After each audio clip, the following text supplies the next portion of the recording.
since we are here with a full party on the panel, we will go to a welcome. So it'll be a case of welcome planet Earth. I don't know where everyone sits all around the world, so welcome planet Earth. And I'm Morel, a revenue management consultant for the short stay accommodation.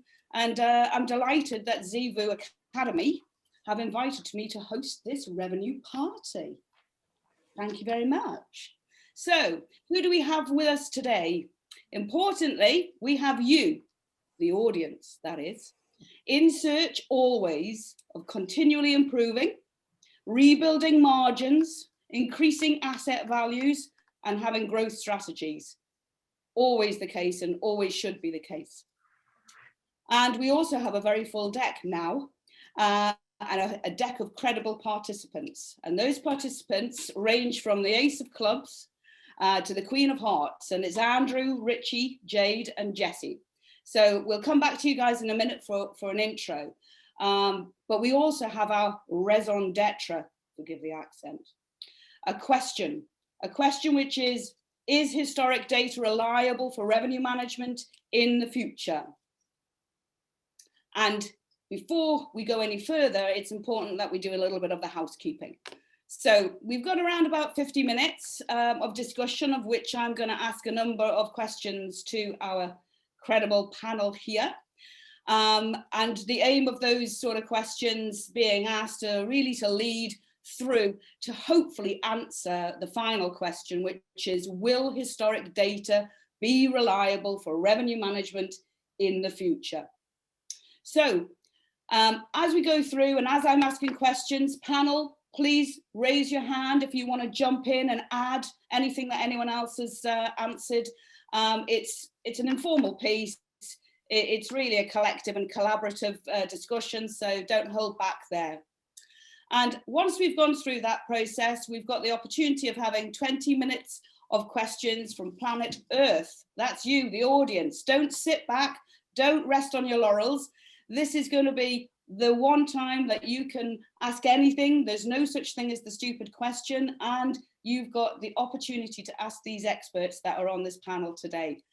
All I would ask you to do is, when you put your questions in the chat, if you can put a Q or the word question at the beginning, because sometimes the questions get lost in with the general chit chat. So let's not lose those questions and make sure you guys use this opportunity, really important.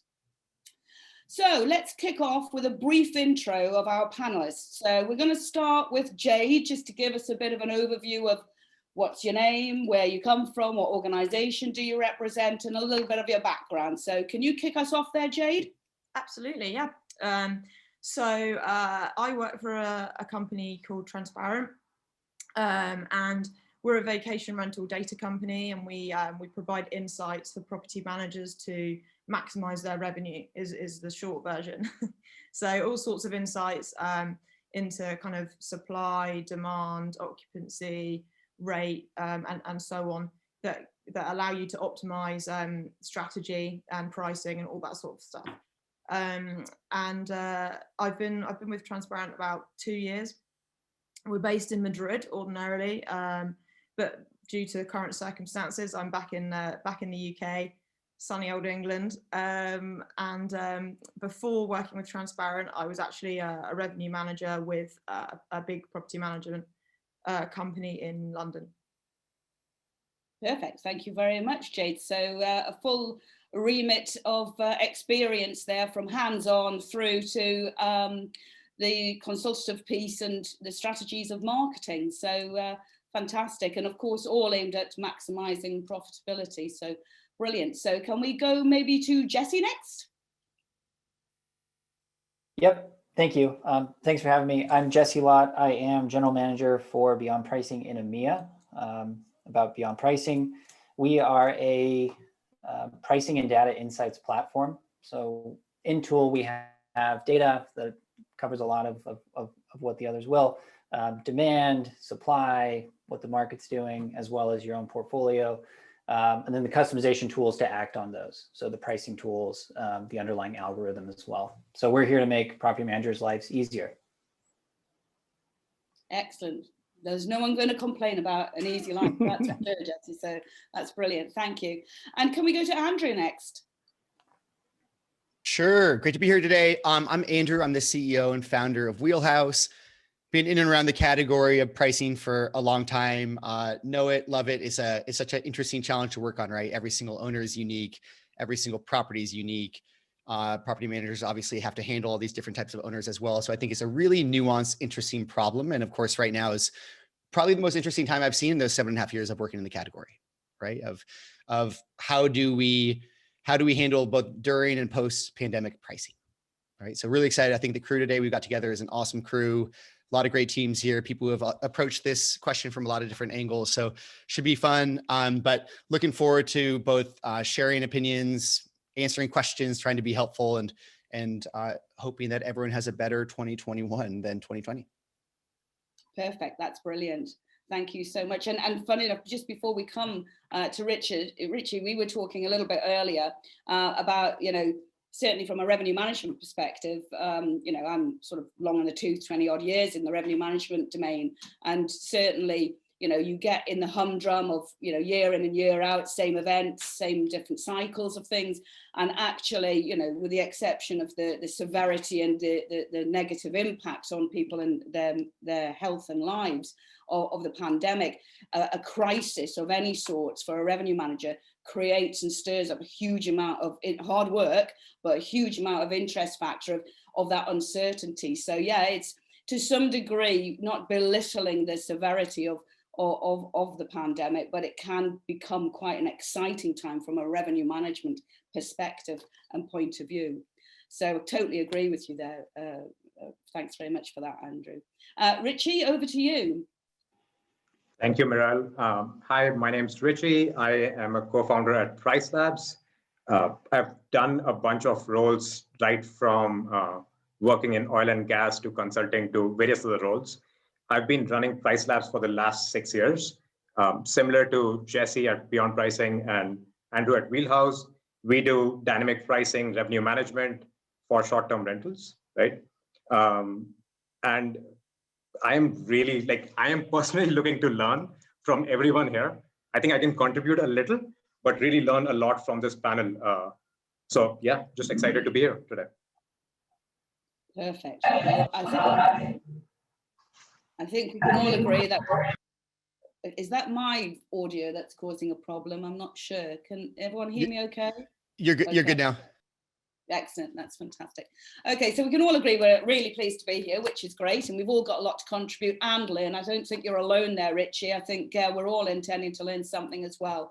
I think the other thing that I'm going to take a great leap for mankind here, and based on where you're representing, the organizations you're representing, I think we can pretty much say that data means something to all of us as a kickstart point of view. But I suppose it's like anything, it's, data ultimately for me is a means to base business decisions upon, and the extent to which we use the data and the types of data that's available to us and we choose to use, and also our attitude towards risk, can really depend on what you get out, what the outcome of that of those business decisions can be.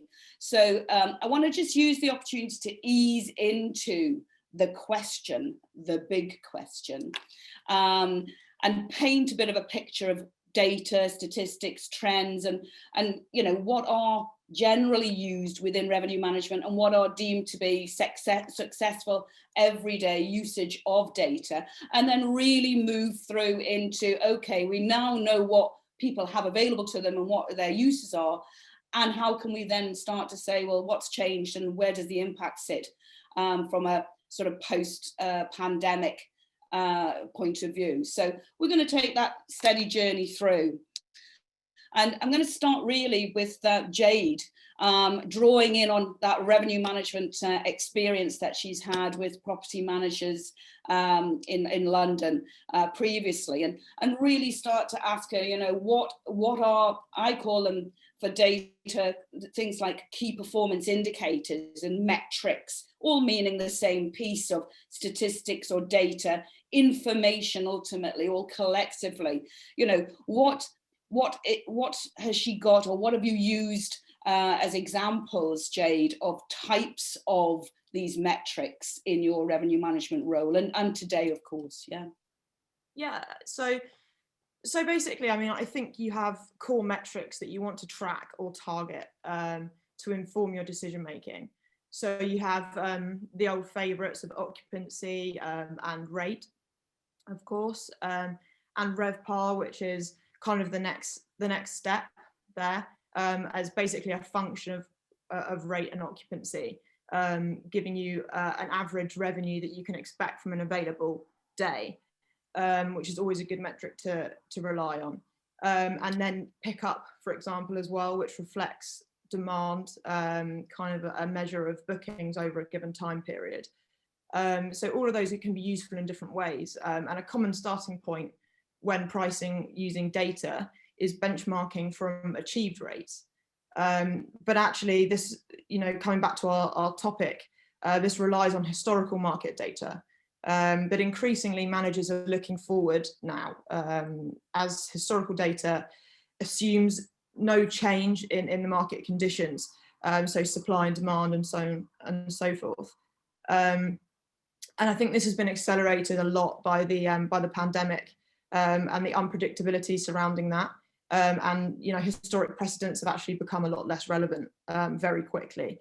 Yeah. So for a little bit, Jade, because we're going to come into some of that in a little bit more meaningful and deeper way. But you certainly started talking about occupancy, and whilst you and I will certainly, and the people that have tuned into us today, I'm sure there's a number of them will understand the term occupancy. But there's also a number of property managers and owners that will suggest that occupancy means the number of sleepers. And of course, can you just define what you mean by occupancy? I know, Richie, you're laughing because I know we had this conversation, didn't we? It can be a little bit, tricky for different people to get their head around some of the terminology. Can you just define what you mean by occupancy? So, you can look at occupancy in terms of a given unit over a given time period. So that's one way of looking at things. Or, depending on your size and the type of property manager, you can also look at occupancy of a segment, let's say, or a competitive set that you might have. So there are different ways of looking at it depending on kind of what you're optimizing or what you're analyzing. Perfect. And in terms of again, you've mentioned rate and RevPAR, or as some people call it, revenue per available unit, RevPAU, as it starts to be, and you've talked about average rate. We're going to come back to the average rate in a little bit of time. But also that there are other indicators that maybe some of the other guys want to just talk a little bit about. I mean, we've got things also like length of stay. Minimum lengths of stay, which is more of a restriction that you would put in, but also you've got your business on the book, our very own famous Bob, that in the revenue management world will always be our best friend. Bob, business on the books is what it stands for. And then you've got your STR and hot stats market share piece. So Jessie, can you just pick up maybe a couple of those items and just talk a couple of those things through? Sure. I think before we hop into that, I think it's important to a little bit of context from just a high level of how we break down performance and analytics. Okay. We typically will look at a few different levels. And once you get those three levels, then you can start into the individual metrics and what we like to look at. But first is portfolio. And this might not be as relevant if you have one listing or two listing. But as your portfolio size gets larger, it becomes more and more important to have the analytics and the chops and the understanding to really understand all of your properties. And the second level is going to be your segmentation. And Jade, you touched on this briefly. How do we understand what our studios are doing in this part of the city? Or how do we understand what our one bedrooms down on the beach are doing? You really have to understand what like units are doing or what certain areas or geographies are doing to be able to get a basis for being able to make decisions. And the last level is going to be at the very lowest level. We shouldn't say low because it's probably most important because that represents an owner, but the individual units. And so how are we taking care of our owners? And I think, not only the people on the panel today, but also anybody who's watching is going to know that we're in the business of keeping owners happy. I mean, if we're not growing our book of business and we're not making sure that we have owners not only staying on the platform, but coming onto the platform, then we're not doing our job. And so once you sort of have those three layers understood, then you can start to break down revenue, ADR, occupancy. You bring those together, that tells you your overall revenue. But something that we look at very closely here, and I think that we learned it in 2020 as rates were dropping off, and this is true in both the US and European markets, the idea of unit economics and understanding profitability. So how low can you go with rate, when are minimums starting to kick in? And so it's important to understand each level of your business all the way down to the individual night. So occupancy on its own is great, ADR on its own is great, but we really have to understand what's the bottom line to not only the property manager that's probably on this call, but also their owners. And then you have to look at all of that within the context of booking pace and length of stay and when it's coming on, because you don't want to book up your entire calendar too early. Absolutely. I think it's a really valid point you make, and thank you for sharing that and giving us that little bit of structure, because I know, having worked with a number of organizations that are multi-unit, that you then start to revenue manage by the full inventory, and if they've got 25 units in one building, or if they've got multi-address units, that also starts to come into play, and the strategy and the information and the data that you're using will change in terms of how important and necessary it is and how regular you're using it. So you're absolutely right. Versus, and again, the huge number of people out there with a single unit, that one single unit, or a single unit in different geographic locations, also really key to understand. And, going back to my point really is that within, the information that's available, there is that sort of macro level of the economy and also the market data, but there is then, as we were just talking earlier about, the more sort of lower level, albeit lower level doesn't mean not important, it's just more operational, more tactical information, like those lead times, so, the cancellation periods, the pace of the business coming in. And, these are, from my point of view, being continuing to be a revenue manager, these are critical. This is my life. If I don't have this information at my fingertips, then irrespective of what level or, I suppose, size of organization, the information is still the same that's needed. It just may be in slightly different emphasis or depths. And it's really quite key to anyone that's moving forward within this industry, certainly when it's heightened competition. So thank you very much. Appreciate that from Jade and to Jessie. Thank you. Andrew, when it comes to people's attitudes and attitudes towards risk, how might you think that it may impact their strategy and their decision making as their own personal attitude, whether they are a manager, a property manager of a multi-unit organization or an individual unit, that personal attitude toward risk, what do you think? How do you think that might sort of veer things? Sure, and a couple of things.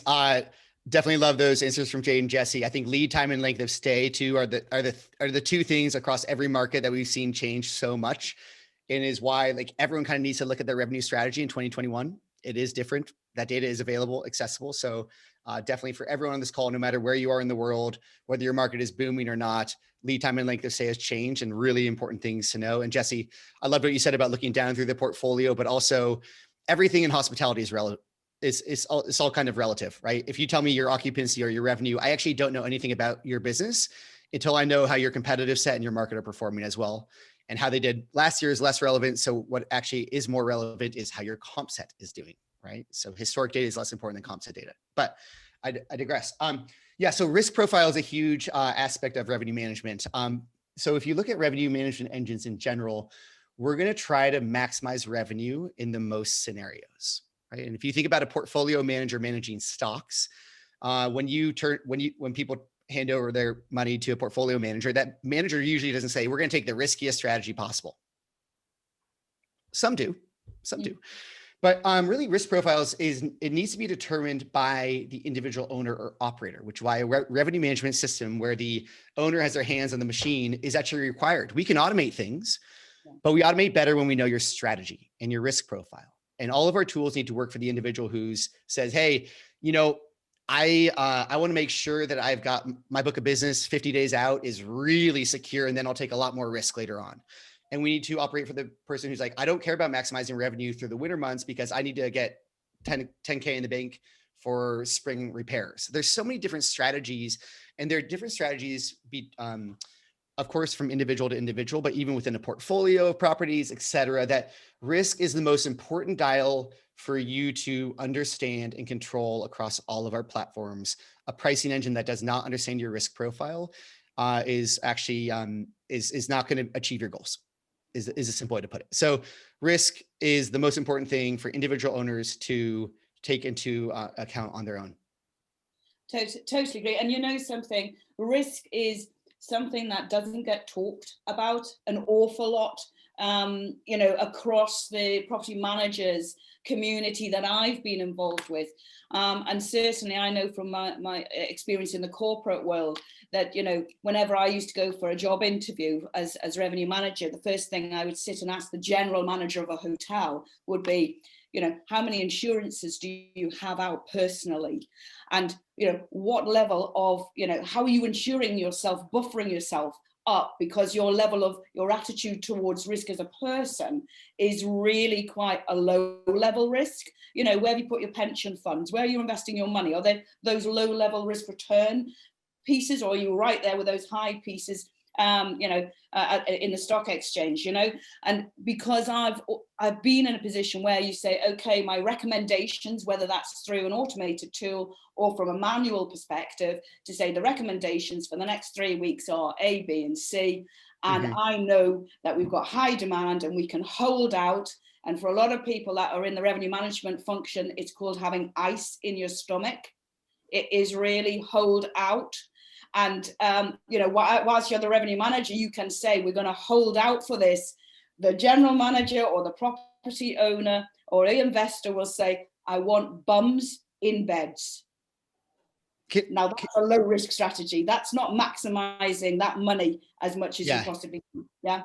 Can I add one more thing, Morel? Because this is such a cool question, because in the short-term rental space, most portfolios, especially distributed portfolios, where you're selling individual homes, have kind of two types of risk. There's the risk of not selling your room, and there's a risk of selling at too low of a price.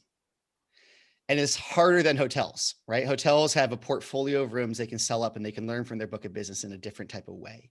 So the hardest thing that all of us try to figure out through all of our different approaches, which we'll probably talk about, is how do you take those both sides of risk of selling for too low with the other risk of not selling your room, and what is the statistical approach that maximizes outcomes in that? So risk is yes, it's a control thing, but then we need to realize that these revenue management systems are going to take your strategy and kind of your risk profile into perspective and try to both not under or oversell you. It's really hard. It's an insanely hard challenge, right, Richie? The only thing I would change though is selling too low is not necessarily risk. It's just a safe bet. So yeah, I mean, if you sell too low, it's a safe bet. You have an assured revenue. But yeah, I mean, the more you want to price or the more you want to play with each day, that's where you get rewards, but it gets riskier, which is where Mirel was saying. And then the other kind of risk that you play is, which Mirel, you alluded to, and adding to what Andrew was saying, is lead time. When do I get that booking? When do I assure revenue, right? So sometimes might be helpful for property managers, or as they're talking to their owners, or if you have your own property, to think about what level of risk, how much do you need to make at a minimum, and then try to figure out how much of that would you get already last minute, even with taking all the risks, or do you want to get like booked 3 months out solid? Like maybe 50% of your inventory you want booked 3 months out solid, so that you don't have any risk or at least you can pay your mortgages or bills or whatever. Yeah, and Richie, having a, I'll just make sure, is that okay? Can you hear me okay? Yeah. It's not always the best thing. You know, I come across people that say, oh, not right at this point in time, but historically they've said, oh, I'm totally booked up for the summer. And you say, right, well, it's January. It's only just January and you're booked up for the summer. This is not, depending on obviously which location and markets you're in. But for this example, it was the worst thing that could have happened. Having all those bums ready to be in beds too soon really wasn't the way to go. So Richie, thank you very much. Really healthy discussion. It's one thing that should be on the agenda a lot more in conversations when it comes to revenue management and pricing. For me, that attitude to risk, the first thing for me is that people have to look at themselves in the mirror first and be truthful to themselves as to what their profile of risk is. Because if they've lied to themselves, then it will fundamentally flow all the way through all the decisions that they make thereafter. So really important for that honest and transparency piece. But since I have you, Richie, there's two key routes. Maybe some people will argue there's a third, but ultimately there's two key routes to generating pricing. And I'd like it, if you can, to explain to our audience here and obviously our panel, you know, what is meant by, how do people interpret occupancy based pricing, or maybe put that in terms of number of sold units in terms for that occupancy piece, versus what is known in the revenue management terms as demand-based pricing. Yeah. So if you outline the difference between the two in the first instances. Yeah. Firstly, let's start with occupancy-based pricing, right? It's a very common terminology for users who come from hotel industry, or if you have a portfolio of units, right, where you're looking at, I have hit a super percentage of occupancy, a certain percentage, say 50%, and beyond 50%, I will start increasing my prices. When I hit 60%, I will start increasing prices. This is something that you see often in airlines very, very clearly, because every time you go to book, you know, like you remember, everyone's seen this, 3 more seats left at this price. Right? They're trying to push you. Of course, there's some psychology involved, but what they're trying to do is they're trying to hit an occupancy. Beyond that occupancy, they're going to increase prices, right? It's the most straightforward way. This is how hotels do it. Generally, when you have a large inventory, you can very easily do it. But all that you're looking at is you're looking at your own property. That's it, right? Demand-based pricing, Miral, I'm assuming you mean by demand-based as market demand, where we're also looking at what's happening in the market, right? Instead of just looking at my own occupancy, right? I'm looking at market to saying what's happening in terms of occupancy or demand data in terms of booking pace or something else, right? What's happening in the market, and I'm adjusting my rates up or down. For example, say COVID happened, you were setting yourself at 50% occupancy, and you had grids where from 50% occupancy, your rates were going to go up, right? But in the market, you started seeing a lot of cancellations come in. You haven't seen cancellations come in yet, or not as many, but the market is seeing cancellations come in, right? You don't want to be increasing prices at that point. You want to look at what's happening in terms of demand, what's happening in terms of booking pace in the market, and readjust your price down, if that makes sense, right? So occupancy-based pricing, generally, people are looking at their own portfolio to see pricing. Demand-based pricing, people are looking at just the market to see what's happening with the market. I would say the third piece is you look at both. You look at market-based pricing and you look at your internal occupancy, right? And combine those to come up with pricing or pricing recommendations that, like, if market's outperforming and you're underperforming, you still want to be low. If market is underperforming, but you're outperforming, you may want to be high and increase your revenue, right? Again, goes back to risk and reward a little bit here, but that's how I would distinguish the two. I also want to say, typically the way occupancy-based pricing works in hotels is you look at a certain day's occupancy, where you say, for today, what % of my hotel is booked, right? We did come up with a new thing in vacation industry, which we call horizontal occupancy, where we look at across a certain number of days. Because in a vacation rental unit, if you have just one unit, you're 0 or 1. You're occupied or not occupied. You can't be 50% occupied in a unit on a day, right? So we look at horizontal occupancy, where we say for the next 10 days, next 20 days, how many days are you occupied, right? Because once again, it's trying to maximize your revenue, right? If I'm occupied 50% of the days, I can potentially go up. If I'm not occupied, I can potentially go down, right? Along with what the market is doing. Can I just ask you a question there with your horizontal occupancy, which is a great, I mean, it's a great term, I love it. Do you then distinguish your horizontal occupancy between midweek and weekends as well? No, but it gets piled up, right? We do, and which Jesse and Andrew will also allude to probably, is we look at a certain other factor, which is called day of week, right? Because I have a separate weekend pricing, potentially, depending on the market, or separate weekday pricing, or whatever day pricing, right? I have a separate day of week pricing trend that's going on, and occupancy trends are multiplying on top of it to figure out where you would be. Yeah, no, that's fine. I understand that, yeah. And now that we sort of distinguish what is the difference between your occupancy-based pricing and your demand-based pricing, I'm totally with you 100%. In this day and age, a blend of those, whether you're on an automated tool or doing manual pricing, it has to be a blend of both of them. That's for sure. Is there anything anyone else would like to add on that front on the panel for the difference between occupancy and demand-based pricing? Don't have to, just asking before we move on. No, yeah. I'm happy to. I think Richie summed it up very well. It's like ultimately we're trying to solve for outcomes based upon our inventory. And so the answer is like, does one make more sense all the time or the other? It's like, they both have a place in this world. And so as we're going to set out, we have the occupancy based, which you tend to see it used in very similar inventory. So hotels, or if you're working with an HOA in a single building, and we see that used relatively well. But when we have distributed inventory and we're looking across different owners and we're trying to make sure that, again, we're keeping owners happy and on the platform and getting referrals and growing it.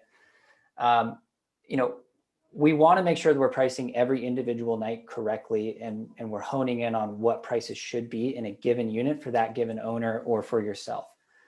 And so, you want to have that occupancy-based model to hone in on the individual night. You may have an overlay of the demand-driven model, but ultimately, and it goes back to the data theme, you need to have those comp sets. You need to understand what's going on in the market. You need to understand what's going on in your portfolio and what type of outcomes you're trying to optimize for.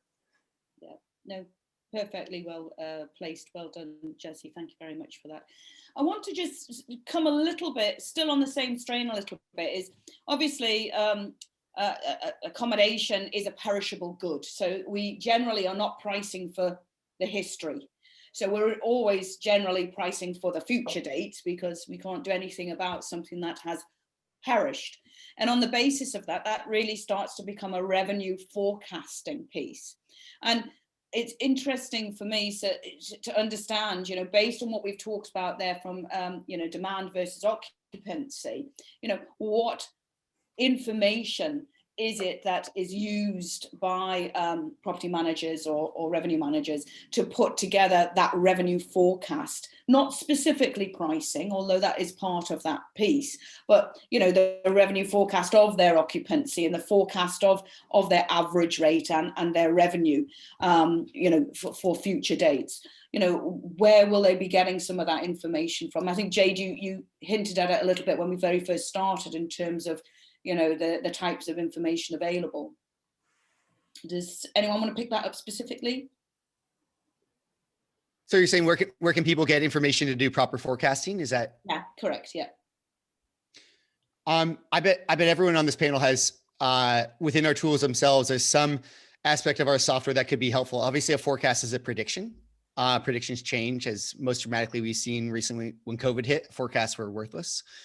But in all of our tools, most likely on the market report section or within a comp set tool or whatever it may be, You'll be able to look at availability forecasting, occupancy forecasting, nightly rate forecasting.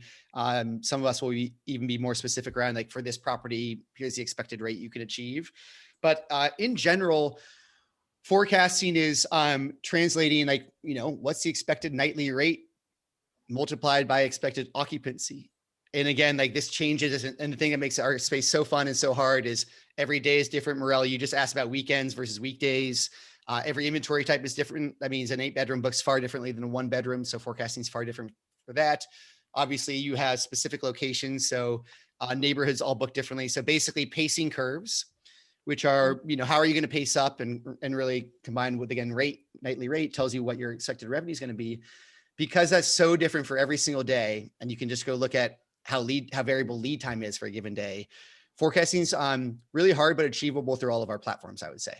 So for customers trying to figure out pacing for their portfolio, I'm confident that everyone on the stage here has a tool that could help.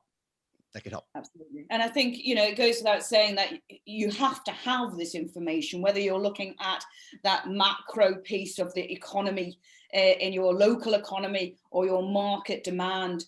But ultimately, it is historic that you're looking at as a starting point to base that from, and then look to the future. And again, when we talked earlier about those, the pace of that business, particularly, we'll come back to pace as we come to talk about post-pandemic, because inevitably understanding how quickly or slowly your business is returning, or coming in and out of a season is really critical in terms of that forecasting piece. I just didn't want to not mention forecast because it's a huge part of the revenue management piece. And Mirel, I would add that forecast is such a difficult thing to do, right? Especially if you'd asked any of us in 2019, or any property manager even, right? In 2019, can you forecast your 2020 revenues?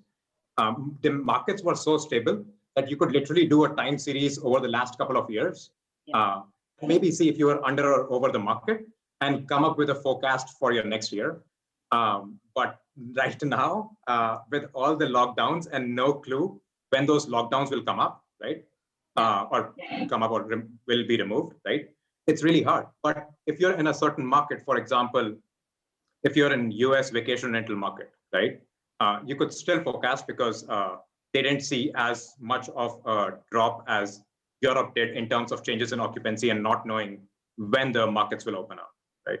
But in most simplest terms, if you had to forecast, the best forecast is business as usual, which is whatever I did last year is my forecast for this year. And maybe add a little bit, 2% up, 2% down, without complicating it too much. That's what my economics professor used to say. No matter whatever complicated logics you apply, the best forecast is business as usual. Yeah, no, fully understand. That's fine. I mean, it does bring us to a little bit of a question about the accuracy of forecasting pieces, and in normal terms. I'm not really talking pandemic terms at this point. I know I was always tasked to be within a 3% margin when I was putting, I know you raise your eyebrows and I'm not surprised. I had also the same, but revenue managers do generally operate within a margin of 3 to 5%, and subsequently, to be able to do that, you've really got to have more certainty in your marketplace, just as you said, Richie, to be able to get more towards that 3%. But for people out there that, are using tools or manually doing it, and they're working to what we've defined as being, the types of metrics and how to put forecasts together, how is it that they can look at that forecast and know that they've got a level of accuracy in it? What is it that they need to do when, once they've put that forecast together, is there then something else that needs to happen to gauge that level of accuracy? Jay, do you want to answer that question? Yeah, I mean, look, once you've, as the guys said, I think forecasting is super difficult. And it's always going to have that reliance on past performance and historical data, whether that's your own, and also looking at market and comp set historical data and performance.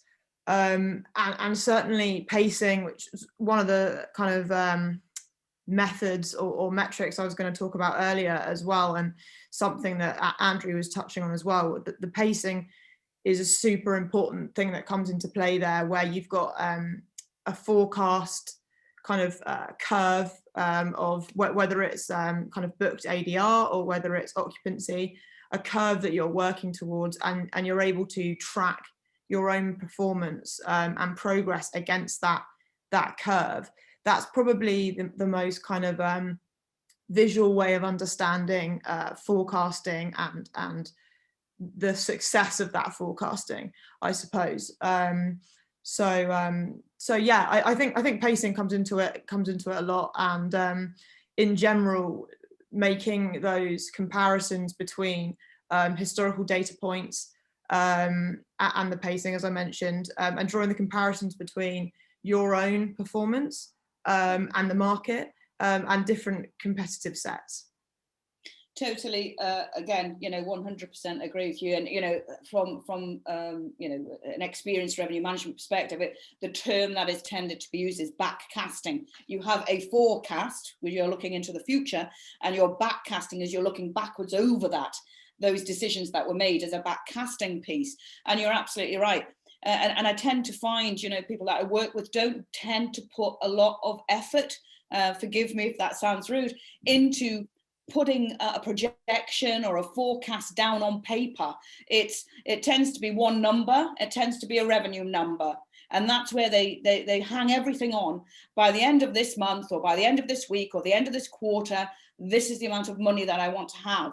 But actually using the data and the metrics to see how it's evolving and really plotting that in a paper exercise, then how you're actualizing against that forecast as a benchmark is really quite critical. And where you then see a margin of error that's coming in, you're back to where Richie was, to say, actually, if I had put, okay, last year plus 5% growth, then I've oversimplified that. I need to go back to that equation, or go back to the parameters that I've put into my tool to be able to manipulate that, not to just make it right, but manipulate it to reflect more about what the dynamics of my marketplace. So yeah, again, really quite interesting, and an area that, alongside risk, as we mentioned before, is a little bit undervalued and a little bit neglected in the work that I've been a party to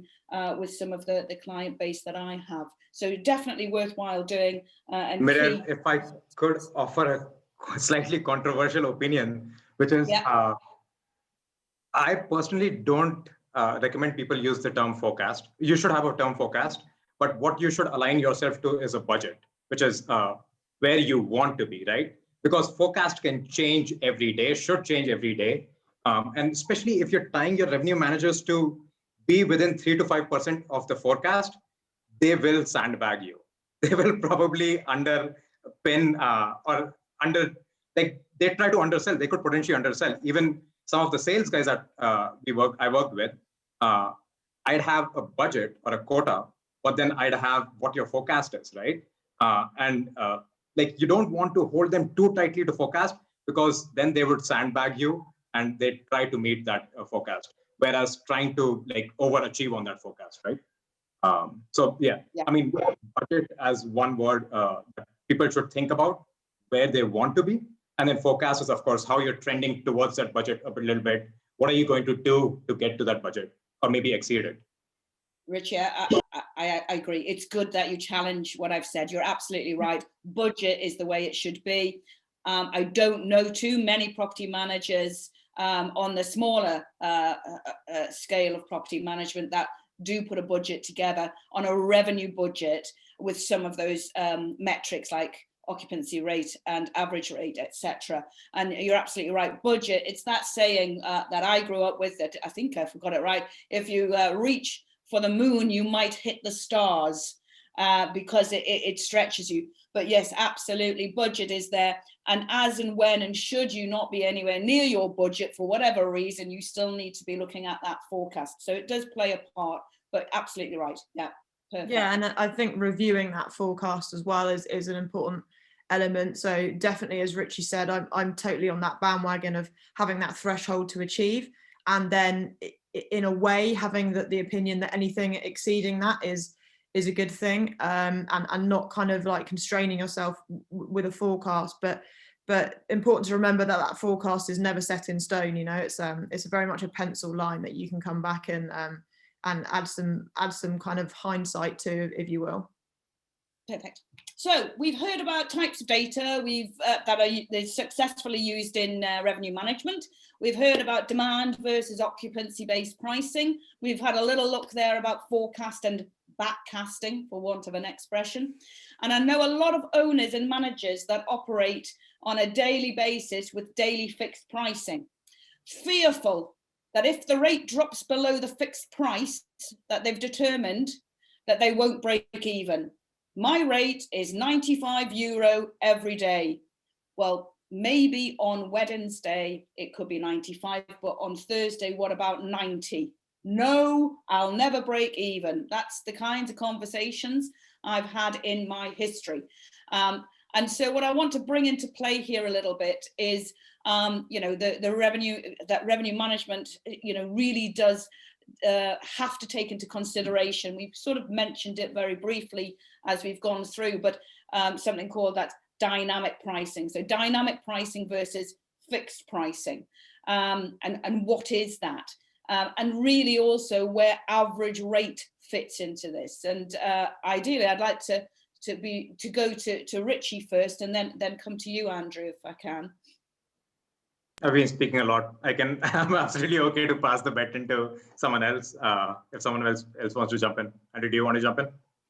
Yeah, totally. And I just want to make sure for everyone on the call, if what we're talking about sounds like a lot of work, the pacing, forecasting, et cetera, the reason that all of us build software is to make that easy and to make it automated.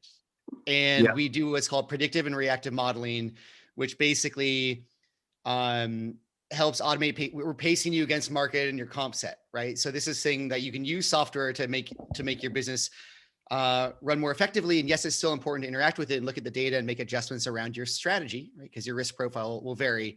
But we all offer automated solutions that will address this question. We're all making forecasts about how you'll do and adjusting based on what actually happens. That is the way we do revenue management within the STR space. It's really, really fun.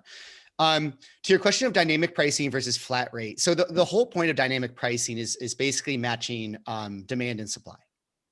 Right. So it's saying if there's more demand for a particular on a particular day, can you increase prices and can you get customers to pay you more? And when you're looking at an expiring good, like so many goods are priced this way. Obviously, it was first with flights and then hotels. But even if you think about fruit in the market, right, it's going to be worth less as its expiration date approaches. So in our space, what we're trying to do is figure out what is demand for a given asset. And in our case, asset could be, again, a 1-bedroom versus a 4-bedroom versus an 8-bedroom. It could be in a particular neighborhood and it could be on a particular day. And there's a whole bunch of these other variables, right? The demand for your inventory might be tied to the pool that you have. So it's incredibly hard. You need to look at a ton of attributes and figure out what is the demand for each specific attribute on each specific day. And how long do we have to sell that supply? How many people are expected to book? So like kind of what's the price we can get? So dynamic pricing most simply matches what is demand for a particular inventory type to the available supply to figure out the best price for you to maximize revenue. But there are so many complications within, so many ways you can slice and dice it to get infinitely around it. But just suffice to say that I always like to say, no matter the best pricing engines in the world, all of us, obviously, even us, we're imperfect at pricing, right? Because the market evolves every day. And whatever we predicted yesterday is wrong. It is. But what I can definitively tell you is a flat pricing strategy, you are leaving money on the table. So employing dynamic pricing to adjust pricing around actual demand and actual booking patterns and actual price signal in your market is a very effective way to drive revenue up by 20+%, right? And we all have the data to show it, but a good generalized benchmark is dynamic pricing tied to actual demand patterns will increase revenue by 20%.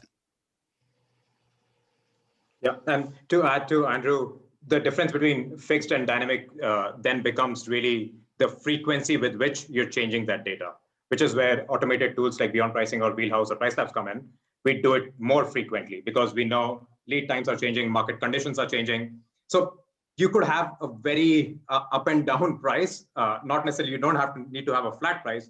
You could have a very jagged price, but still be fixed because you're not changing it every day or as the market changes, right? Great And call. so that's where dynamic pricing comes in, where you could have up and down prices, but depending on what's happening in the market, you're adjusting to it more often. Great, Ed. Yeah, I think to put it super simply, if you've got a flat price consistently, whether, as you guys said, it's for a certain number of days or whether it's just a flat rate, there's only a very small window of time, like logically, that is the correct price, that's the optimal price. So you're always going to be missing out on, as you said, Richie, I think it was, you're always going to be leaving money on the table for the majority of those other days, or conversely missing out on occupancy. In a nutshell, absolutely. May I add a little bit? Yeah, well said. And I agree completely with all the points. And so at Beyond, to Andrew's point, we obsess about retro performance. So historical performance and what we've done and the value that we add. We regularly look at what are called same store sales. Won't worry about that. But for a given unit with the same number of nights, are we making more money? So when you hear what Andrew's saying about like, hey, are we adding 20%? Or are we adding 10% or 30% or whatever it ends up being at the end of the month, the quarter, the year? What is that? And, so we obsess over those data points. And one thing that became clear as we really started running it, and it's I think, a fallacy with dynamic pricing, you don't necessarily raise rates. And so, Morel, back to your original point about average rate, you tend to see the average rate throughout the year being pretty close. You might increase a few percentage points as far as ADR throughout the year. So the average daily rate slightly higher, but you're taking advantage of the market. So in low season, you're dipping down a little bit and you're getting those nights filled. We can go back to risk and we can talk about the risk of not getting it booked. That's a huge deal. And then in high season, you can increase a little bit to offset that occupancy. And then if you start adding up the additional nights plus the slight increases in ADR, you start to earn real revenue for each individual owner, for each individual property. And then across the portfolio, that becomes very, very meaningful. Absolutely. And just on that front, because my next sort of set of questions were revolving around automation versus manual, and we've sort of gone into that in terms of what the software systems can provide, and as Andrew also said, this is for those that are on the webinar to say, well, we've got all of these tools or all of these this access to information that gets the analysis done and that sort of thing for us, is all there to make our lives easier. I just wonder if we can touch a little bit, and maybe Jesse, you can maybe just continue on a little bit in terms of how much human intervention is still needed when it comes to automated tools, because I think there's an awful lot of people again that I speak to will say, oh, it's great, I've got something that I'm going to plug in and I'm going to go hands-free. Mm-hmm. I'm going to plug it in and walk away and it will just do it for me. So which is great. That's the utopian point of view, isn't it, of simplicity, but how realistic is that? Yeah, so I mean, there are edge cases where people are able to turn it on, let it go, and then the revenue increases and everybody's really happy. But I think Andrew said it very well earlier. We exist to make people's lives better. We're here to save you time, we're here to make you revenue, and we're here to make your entire job easier. And so, if you're talking to an entrepreneur who started a property management company and he has 30 owners or 40 owners, whatever it might be, there are other concerns of the business. So go run operations, go talk to owners, go talk to prospective owners. And so as Andrew, again, you alluded to it earlier, we save people time and we eliminate the need to go in and set flat rates by season or update your PMS for an entire year going forward. It's like you turn on Beyond Pricing, Wheelhouse, Price Labs, whatever it is, you have 365 days of pricing, potentially more depending on what you're trying to optimize for. So an entire year priced perfectly is far more valuable than somebody going in and pricing each day individually by themselves. That takes hours. And those are hours that an entrepreneur or property manager or individual owner can go spend doing more valuable things. And so we're here to make people's lives easier. And you do that by adding layers of control.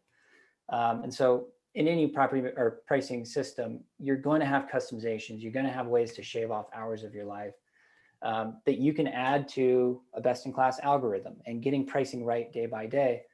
And that, so you can hone in on what you actually want to do a lot faster and a lot easier with the dynamic pricing tool. It's not handing over the keys. There's no AI taking over. You have the keys. Again, there are edge cases where people can turn it on and let it go and it works really well, but you know, it's generally meant to be an easier machine to control and to save you hours while making you more money. Perfect. So we've explored types of data, revenue management, information, generating occupancy and demand-based pricing. We've looked at dynamic versus fixed. We've looked at forecast. We've looked at backcasting. You know, drawing upon these sort of analysis essentials is what we've been looking at as part of the revenue management piece. But now it's really a case of looking at where does this go in terms of the pandemic. So, you know, we know that, you know, we can look at trends in our marketplace. We can look at our own trends internally. And, you know, maybe Jade, you could just give us an overview of, you know, from your point of view, with your dashboards, with your customer base that you've got, what kind of trends have you seen shift since the pandemic start in terms of those metrics, you know? Yeah, I mean, I think the kind of crux of all this is that mobility is just at the mercy of the ever-changing international and national restrictions that we're all subject to at the moment. And so trends have been on a bit of a roller coaster. And as the guys were mentioning earlier, I think booking window and length of stay are two things that have been kind of impacted most erratically, if you like. Definitely our domestic international guest balance has been tipped pretty heavily. But I think it's, you know, keeping your finger on the pulse of that demand is always going to be important for adjusting your strategy and so on and so forth. Regardless of what the trends are, it's being aware of what's happening now, if that makes any sense. So trends up till now are well and good, and we can identify those broad trends, but being aware of what's currently happening and really tailoring your strategy to those specific current trend, that's what is important. And, you know, preempting these things becomes easier when you're tracking certain metrics. So the things we touched on earlier with pickup and cancellations can really help you get a feel for where the demand is within not just your market, but within comp sets as well. So specific segments of your inventory. I think that they're the main things, that kind of the broader trends that have been impacted. So they're the ones to watch. But again, I think there's always things that follow on from those changes. So obviously people need to think about marketing and distribution and so on with the changing trends, but keeping an eye on the market ADRs and you know, forward looking to help you understand what those trends are causing in terms of, you know, your strategy and what it means to you and to the paying guest, just to stay on top of things. So tracking those things, yeah, super important. And I think what we've also got to remember here is that demand is returning. It is in various different levels, in various different locations of the world, and over different timeframes. But ultimately, it is returning. It may be a smaller pot of demand, but you know, for those that open up new properties and are very familiar with the term of ramping up, you know, that demand is going to ramp up. And you know, it would be interesting to know from you guys. You know, do you think different parts of that data are going to be much more prevalent and emphasized in the short, medium and longer term? Yeah, I mean, I think looking at your mix of guests, certainly in terms of domestic and international, will be important in the short term. And as we were talking about, the very fickle booking window and length of stay, super important factors. So in the short term, monitoring those and trying to really set up your minimum length of stays, your cancellation policies, that sort of thing, opening that side up will really open you up to the occupancy, and aligning your strategy in that way is going to be super important. I think, as you said, demand is returning. You know, we can see that throughout the data, particularly, you know, the UK is a good example of this because we've obviously had this announcement that we have this roadmap for recovery and opening up, and upon that announcement, bookings went kind of through the roof. You know, I think they're about 120% up week on week after that announcement. So we know that demand exists, and I think longer term things will normalize. But you know, maybe by that point the industry will have learned some kind of new, more sophisticated ways of looking at things and implementing them. So regardless of what happens longer term, these are really good kind of skills and processes to learn. And I think one thing to just highlight from what you said there, I mean, in revenue management terms, you've sort of touched on something called unrestricted demand. So some actions that people will take that will unrestrict demand. Obviously, if we were in a different situation where demand was so high, you would be looking at demand restrictors. But when we are coming within a soft market, we want to unrestrict anything, that open up everything we possibly can. And, you know, just to hone in on that a little bit, because I see it a lot where, you know, it's a very inward conversation that property managers have sometimes had with themselves, which is, you know, we've got to really protect our business from damage. So the damage, you know, insurance, you know, the deposits that are there can sometimes supersede the cost of an overnight stay. You know, these are things that will negatively impact the heightened competition with demand starting to grow, but very soft in an oversupplied marketplace, inevitably is going to increase that demand and that competitive piece. And when I talk about competitive piece, people always tend to think that the conversations about pricing, you've got to compete on your value proposition. And if your value proposition isn't positioned correctly in terms of what you're getting for your value for your money, including things like, you know, a curfew on coming and going into the property, that, as I said, the damage deposit, cancellation charges that start before you even booked it. You know, these things are demand restrictors, and they are everywhere. Even today, when I look through different platforms, I see them across the board. And really, if you're going to be in a position to capitalize on the returning demand, you've got to look at those demand restrictors in the very first instance. So, you know, I'll get off my soapbox now, but I just wanted to make sure that the audience that is here can sort of jump on that piece. And then for me, Meryl, can I add one more thing to that? So a way to think about, one reason to look at market data is to think, if you're in a market with 5,000 listings, there are essentially 5,000 experiments running every single day. And some people are going to be overpriced and some people are going to be underpriced. And some of those quote unquote overpriced booking or listings might actually get a booking. And they tell you something new about what people are willing to pay in market. So yes, looking at lead time, length of stay, occupancy, et cetera, those are really important things. Another thing to look at is, what is the average or kind of what is the nightly rate that people are being booked at in the future? And what we're seeing in some US markets is, and Australia markets too, actually, like there's a couple markets that are really starting to come online or are booking up for summer in particular. You're seeing rates that have never been achieved before. So you can go to a market report, and all of us again have market reports, and you can look at that nightly rate that's achieved and start to say, like, almost say like, okay, well, someone got this price, a 2-bedroom near me got this price, like maybe I should try raising my rates for that time. So that nightly rate, that booking rate, you do via these platforms have the ability to see all these kind of micro experiments being run all the time, and you can translate that into information for your property. So that's why you use data, right? That's why you look across your market. That's why you look across your comp set, is to see what experiments are working that can be applied to you.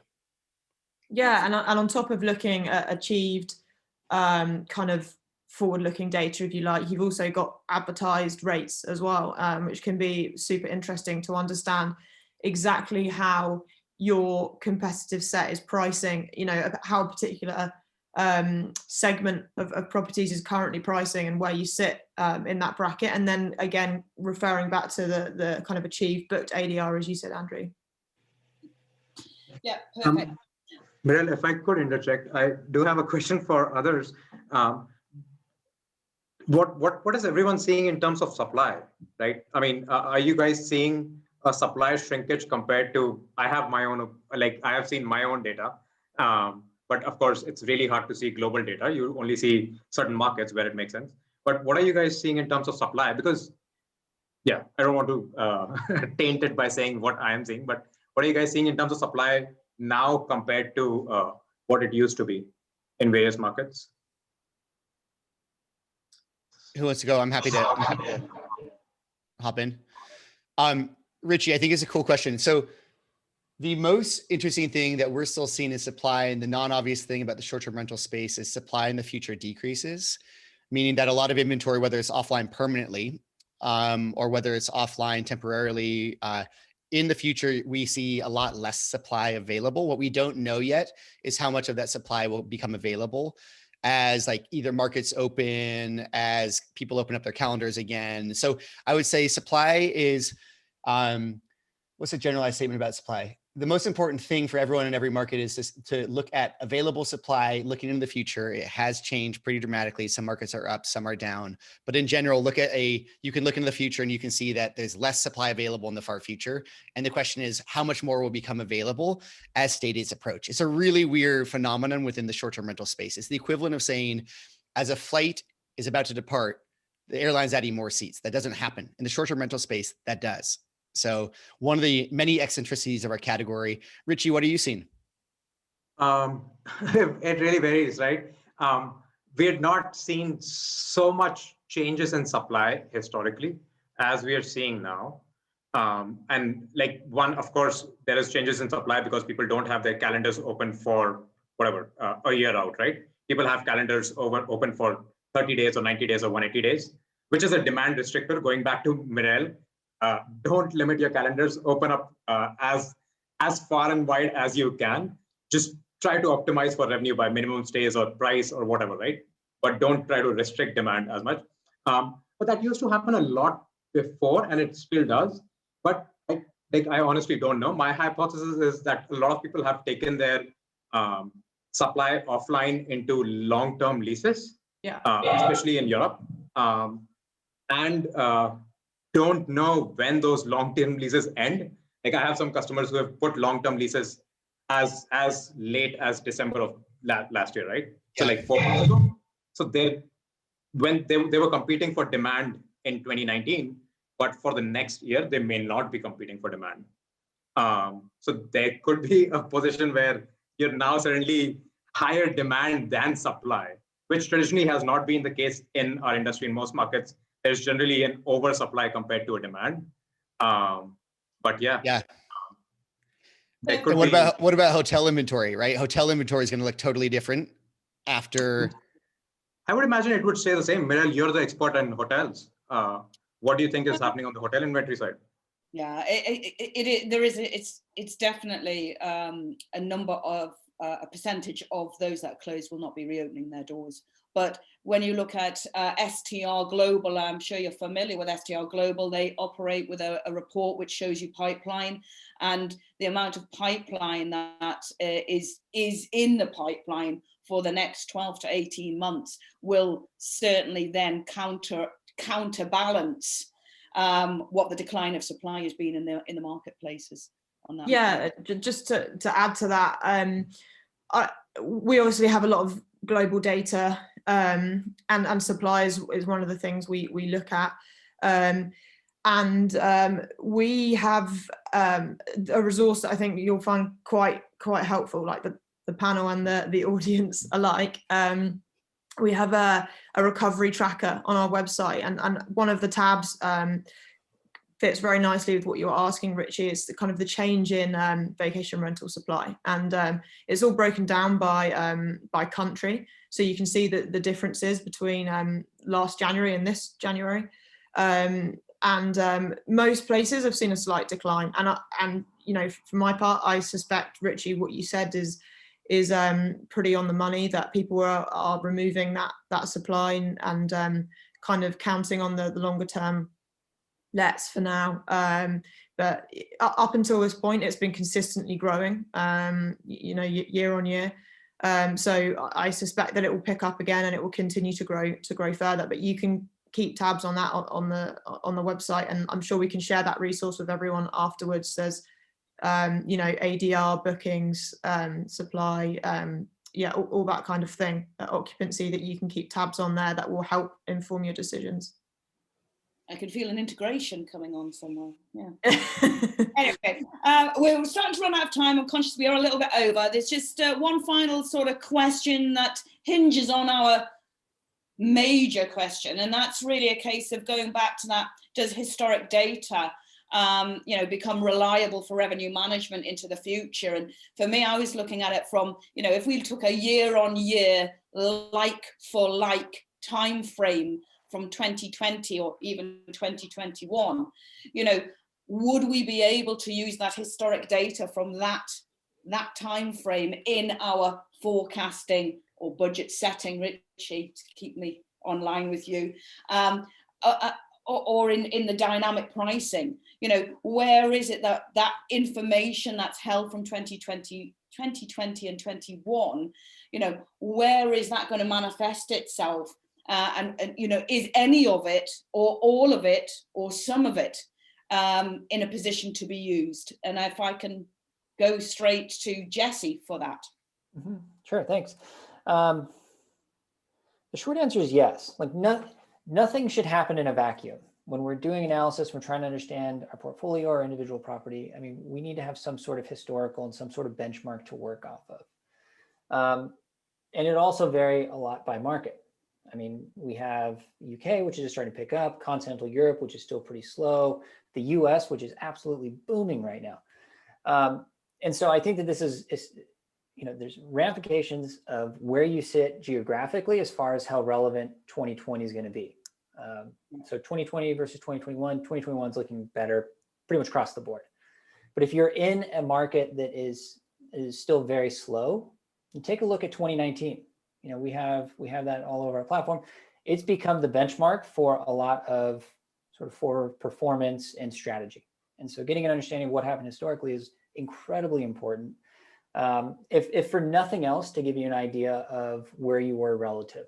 So if your market's coming back online and you're seeing prices go up 60%, to your point, Morel, what's your value prop? Where do you want to be as far as the ADR stack? You know, do you want to go up 60%? Do you want to go up 50%, 75%, whatever it might be? Use the historical performance, understand the context of what is happening in your market, and then apply that. So yes, I would say historical data is incredibly important. Excellent, thank you. And Richie, can I come to you next? Yeah. Historical data is relevant. So an algorithm is built of multiple kinds of data sets, right? And actually it's built on multiple factors. And for certain factors, historical data is very, very important still. May not be as much 2020, then we'd look back to 2019, right? But particularly, for example, seasonality, right? Seasonality generally stays fairly constant, with maybe a few days shifting here or there based on when really the spring is starting, but it fairly stays constant, right? Because of school holidays, whatever. So seasonality is one of those data sets that you want to look at historical because it gives you a very good indication, right? Day of week factors you want to look at historical, but also future pacing, because don't know, maybe for some reason, day of week, your city has launched something which attracts people on weekends, for example, right? But so there are various factors. So is historical data relevant? the short answer is yes, where Jesse was going. But each of then we break down our algorithm into what the algorithm is made of. And then for each of those, the relevance becomes yes or no, more or less, if that makes sense. So for seasonal data, seasonality data, you'd still use historical data. If 2020 was a washout year for your region, then you'd go to 2019. Yeah. Okay. Yeah. I All right, Jade. Yeah, go on. Sorry, I didn't know you were speaking. Yeah, I agree with the guys. Of course, historical data is always something to be learned from. It's important, but I think, you know, if there's anything we've learned from the pandemic so far, it's that learned patterns are they're no longer sufficient as we face these new challenges and as we grow in sophistication with how we look at revenue management as well. And, you know, property managers need to be positioning themselves to be adaptable. So you have these important historical reference points and the learned lessons from that. And you always have those in your mind, but actually having visibility over what guests are currently booking and what they're paying and what their expectations of demand look like across inventory segments. It's, you know, that's really key to tailoring your strategy, whether it's marketing, distribution, pricing, and so on, and they form the basis of your revenue at the end of the day, maximizing your rate and your occupancy. So yes, it's super important, but in my opinion, and I think the guys will agree, like I don't think you can use that as the sole basis for pricing or strategizing. Yeah, I think well said, Jade. I mean, I'm sure that you've seen it in your data sets. An example is in the US, like what traditionally transitioning out of summer into what would be shoulder season was extended high season. So we saw people booking vacations for longer out in the future and willing to pay, further out into the season and extend their summer into fall and really take those holidays that would traditionally be in shoulder season. So yeah, your point's very well made that you have to look at what's actually happening in your market while it's happening and make the adjustments in real time. It's a snapshot of time, isn't it? Exactly. Yeah. It's iterative. Yeah. Andrew, final words from you in terms of answering that question, and then we'll go and see very quickly. I'm just conscious of keeping people, whether there's some queries and questions we can answer from our audience. So Andrew? Yeah, thanks. The way I think about it is historic data is an input. It should never be the foundation, particularly now, of your pricing strategy. Even pre-COVID, historic data should be an input. It should not have been the foundation of your pricing strategy. A good pricing strategy looks at historic data to make some predictions about how a market will book on any given day, but then it layers in actual booking patterns, which I think is a strength of some of the systems here, levels in what's known as reactive demand modeling to make sure that we're responding to market conditions. So historic data is an input. It should not be the foundation of pricing strategies, in my opinion.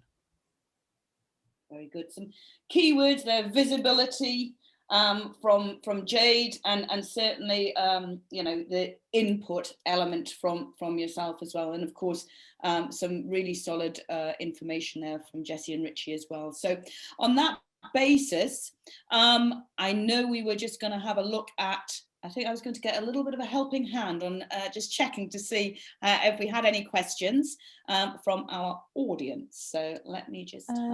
as far as I see, there's one question from Mark. I can read it out. Please, yeah. So Mark is asking, are there any metrics one can use to compare what you actually achieved compared to what the data you provide, to see if you're maximizing our opportunities and to see how that can be improved for your local marketplace?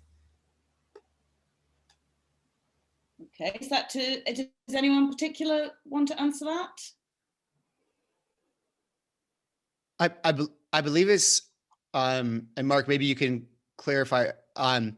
It sounds like it's asking, is there kind of a place you can look to see how your revenue compares to a comp set or a market, or what I'm achieved compared to the data you provided, or is it measuring the effectiveness? Read on it, Andrew.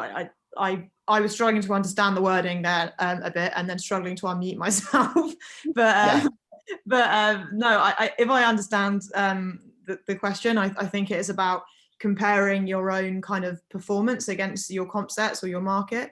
The answer is yes, conveniently with transparent. Not to, In Wheelhouse. or anything, but In Price Labs. yeah. Go, guys. I think the answer is yes. Like, there's many different kind of technologies that exist to assist you in making those assessments and keeping on top of the data, whether it's looking at current performance and advertised stuff, and also historical. Looking at those three elements across the board, you can make those comparisons with any different type of comp sets you want, using a number of different tools. Yes. Very good. Anything else that anyone wants to say as a final note from either our participants that we've got there or from our beautiful panel? Nope. I've taken up a lot of everyone's time. I've thoroughly enjoyed myself. Sorry, Meryl. I just wanted to quickly remind that Jade is going to share about a special offer that Transparent is generously providing to Zivu Academy members. Jade, if you can just briefly walk us through it, that would be amazing. Yeah. So I spoke with the guys at Zivu Academy who wanted to provide some kind of helping hands along these topics with their users, and we have extended our revenue management course, which is kind of a revenue management 101 for property managers.